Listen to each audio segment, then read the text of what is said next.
Hey everyone, Stratabean here, and today we're diving into Betor Ancestor's Voice.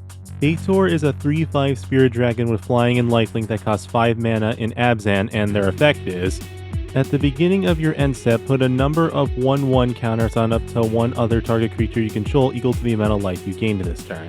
Return up to one target creature card with mana value less than or equal to the amount of life you lost this turn from your graveyard to the battlefield. This deck turns Lifegain into 1/1 counters, turns Lifeloss into recursion, triggers Valley Engines, and snowballs advantage every turn. It's not about immediate combos, it's about building a board that grows every time you gain or lose life, eventually overwhelming your opponents naturally. Let's get into it. Overview. This deck wants to 1. Set up engines that gain life and generate value. 2. Give 1/1 counters to all of your creatures. And 3. Close games naturally either through combat, incremental life drain, or with combos with Bloodthirsty Conqueror. This isn't a linear combo deck, it's a flexible mid-range build that rewards careful, patient play.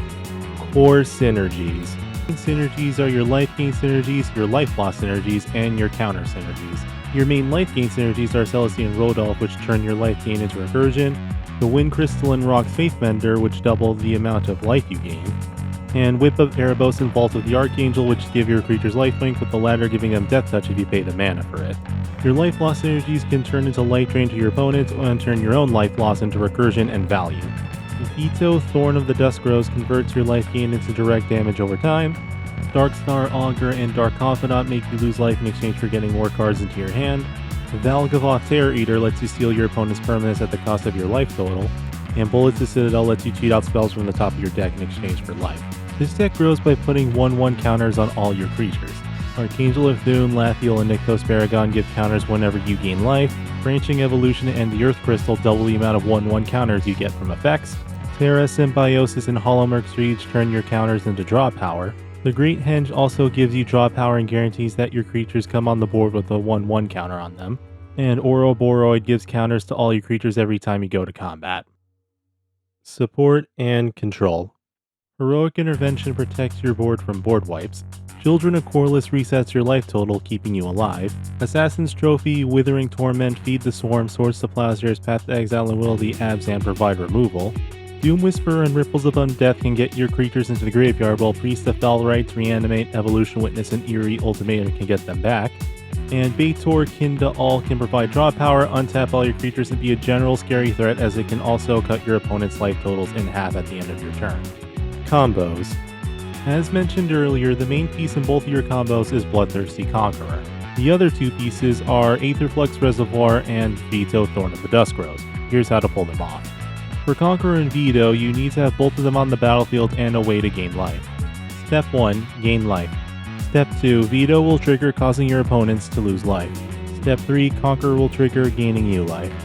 This will cause a never-ending loop of life loss for your opponents and infinite life gain for you. For the Conqueror and Aetherflux Reservoir combo, you need to have both of them on the battlefield and at least 51 life. Step 1. Use Aetherflux Reservoir's ability to pay 50 life to deal 50 damage to an opponent. Step 2. Conqueror will trigger, gaining you 50 life back. Step 3. Repeat Step 1. This will cause you to win the game by dealing enough damage to kill your opponents, as everyone's starting life total is 40, and will most likely be less than unless everyone else is running a Lifegain deck. Piloting tips.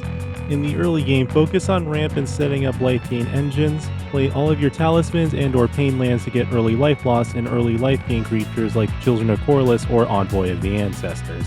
Start triggering Betor and other small synergies, keep removal in your hand unless a threat is game breaking. In the mid-game, deploy payoff creatures like Archangel of Thune, Ouroboros, or Lathiel to start stacking counters across your creatures.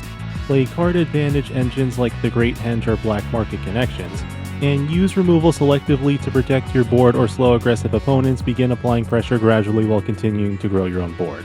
And in the late game, swing with a fully developed board of big creatures with lifelink triggers. Leverage Veto or Aetherflux Reservoir for additional reach, or recursion with Celestine, Priest of Felrites, or Eerie Ultimatum if someone wipes the board. And focus on incremental advantage. Even without infinite combos, your board and life total will likely overwhelm opponents. And that's Betor Ancestor's Voice, a Lifegain deck that grows a massive board, leverages counters, and outvalues opponents over time. Thanks for watching. Hit like, subscribe, and tell me in the comments which commander you'd like to see me build around next. Until next time, bye.